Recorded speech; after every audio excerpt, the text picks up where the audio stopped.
O defensor público federal, Gustavo de Almeida Ribeiro, veio a público para lembrar a importância de individualizar a conduta dos investigados pelo ato do 8 de janeiro, pelos atos do 8 de janeiro. Ele é responsável pela defesa de aproximadamente 400 pessoas que estiveram nesse 8 de janeiro e estão detidas em Brasília. Depois da divulgação do vídeo que levou o pedido de demissão de Gonçalves Dias, ele fez declarações ao jornal Gazeta do Povo, dizendo que os processos envolvendo os atos precisam ser mais aprofundados. Em defesa e um desabafo nas redes sociais, ele diz esperar que, abre aspas, não sejam condenados apenas o rapaz que era chapeiro e a professora do interior. Vamos lá, gente, vamos fazer uma meia pauta em cima disso, porque ele defende cerca de 400 pessoas. Eu vou começar com você, tá, Diego? Vamos lá. Dá para individualizar 400 pessoas? Você separa por blocos? Como que é feito isso? E se caso você fosse um advogado, qual que seria a sua conduta? Rodolfo, isso não é uma questão de que dá ou não dá para fazer, é o que determina a lei. A conduta para uma condenação criminal tem que ser individualizada. Não existe condenação criminal por um crime genericamente atribuído a um grupo de pessoas. Essa é, inclusive, uma das críticas que nós mais fazemos aqui nessa mesa. Além da falta de audiência de custódia, é a não individualização da conduta dos manifestantes. Então eu posso perguntar de uma forma diferente. Por que você acha que não houve essa individualização até agora? Não houve até agora porque esse processo é um processo que é muito mais político do que judicial, infelizmente. Nós estamos vendo que o punitivismo aí está falando muito alto, não por uma questão jurídica, mas pela ideologia dessas pessoas. Isso é o que o Pavinato sempre comenta aqui. Será que nós estamos vivendo um estado de exceção? Será que esse tipo de perseguição política que está acontecendo com esses réus do dia 8, que de fato tem que ser investigado, se for apurada a conduta, for apurada ali a prática do crime, tem que ser punido. Ninguém aqui está defendendo que esse pessoal seja colocado diretamente na rua, mas essas pessoas estão indevidamente presas, ilegalmente presas, sem ter os seus direitos individuais, os seus direitos fundamentais garantidos. Então, a individualização da conduta tem que acontecer. E isso é um ponto que ninguém retira, isso é questão da lei. Essas pessoas não poderiam estar presas e ponto final. É isso que acontece. Ô, Léo, você acha que houve um erro na não individualização de cada um? Por exemplo, vamos supor aqui um exemplo bem chulo para quem está assistindo em casa. Uma pessoa está no carro com mais 4 pessoas, uma dessa está armada, a polícia para. Porte ilegal de arma, vai todo mundo preso, são todos encaminhados para a delegacia e todos são presos pelo porte ilegal de arma. Tá certo isso? Não, e aí eu vou entrar no mérito, até porque é importante tratar dessas pessoas, mais uma vez, todas as atribuições de terrorista e de golpista que eu dei são específicas àqueles que ali estavam no dia 8 de janeiro. Não estou dizendo nem de quem estava em frente ao quartel, estou dizendo daqueles que estavam no dia 8 de janeiro. Vamos supor que essas pessoas estavam dentro do carro, no exemplo que eu dei. Vou dar, no dia 8 de janeiro. Todos aqueles que ali estavam cometeram, sim, crimes. Eu explico.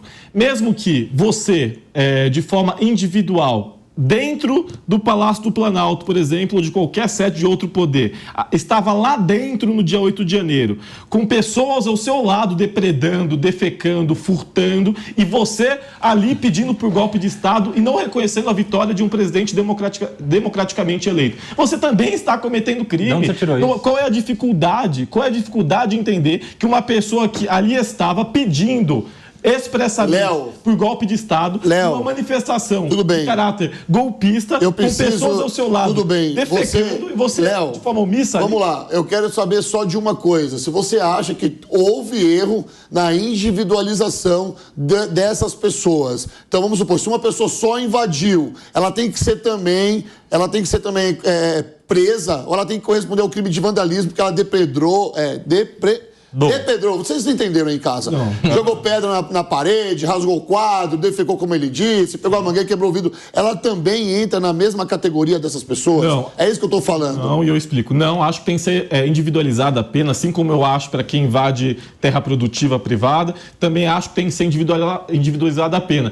Assim, ali, e é importante deixar claro, ali, no dia 8, todos cometeram crimes. Alguns mais, alguns menos. Mas as condutas têm que ser responsabilizadas. Porque uma pessoa, de repente, repente, responde contra o Estado Democrático de Direito, responde por incitação ao crime, enfim, e por omissão, por exemplo. Vou dar um exemplo. Não, a outra que defecou na cadeira do ministro Alexandre de Moraes, aí é outra questão. Posso fazer uma pergunta para o Léo? Claro, Léo, mas essa pessoa... Pode, por favor. Que crime cometeu a pessoa que alugou o ônibus para os manifestantes que foram até a Praça dos Três Poderes? Ou para financiar um ato terrorista, golpista? Mas você não acha que tem que ter um nexo de causalidade, uma intenção? Porque tem que ter nexo de dolo também, de intenção. E isso aí, não sei se você leu a denúncia que foi ofertada e que agora já foi aceita, não há essa individualização de condutas lá. Discordo. A gente tem que ter, por exemplo, a gente tem pessoas que estão sendo denunciadas por associação criminosa.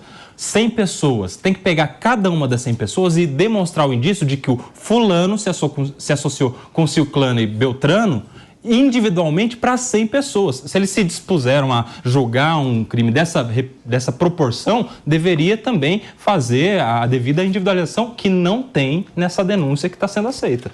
O caso é muito simples. Olha só, você deu um exemplo, eu vou dar um exemplo. Em 2002, na cidade de Itaquaquecetuba, um cidadão tinha uma empresa de ônibus e ele acabou alugando um ônibus para um rapaz que falou que queria fazer uma excursão para um parque muito famoso aqui em São Paulo, ok?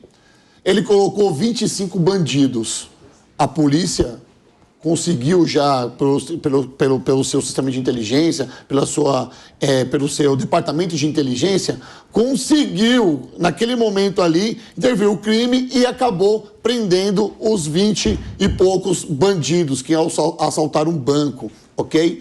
Chamado na delegacia, o dono da empresa negou. Falou, mas eu não sabia, eu sou uma empresa de ônibus, eu alugo para excursão, eu não tenho culpa se alugar o ônibus para cometer um crime. Nelson Kobayashi, Dr. Bissoli, o que vocês acham? Como você terminou de falar por último, eu quero que o Bissoli explique isso, porque justamente foi a pergunta que eu fiz pro Léo.